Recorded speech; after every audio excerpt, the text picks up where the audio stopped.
2 दिन के बाद फिर मुसलमान इकट्ठे किए, फिर सिकंदर लोधी से कहा कि हम एक परीक्षा और लेंगे, इनको झेरे कुएं में डालेंगे और ऊपर से मिट्टी मिट्टी डाल कर बंद करेंगे, फिर देखेंगे, फिर हम मान लेंगे जो अल्लाह है, जो बाहर आ गया था। परमेश्वर जी को पकड़कर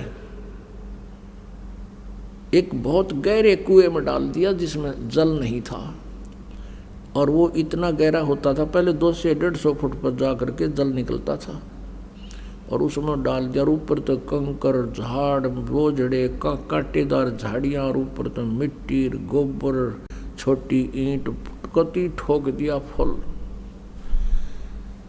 और शेख तकी ने तो बस फिर पगड़ी घुमाई, कहा अपन की बात है।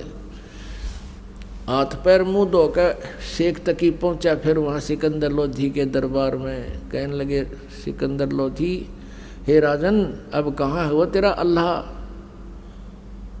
अब शेख तकी तो उधर लेकर गया था, थोड़ी देर पाछे कबीर जी आकर अपने कमरे में लौट गए, विराजमान थे। सिकंदर लोधी ने उनको जलपान कराया।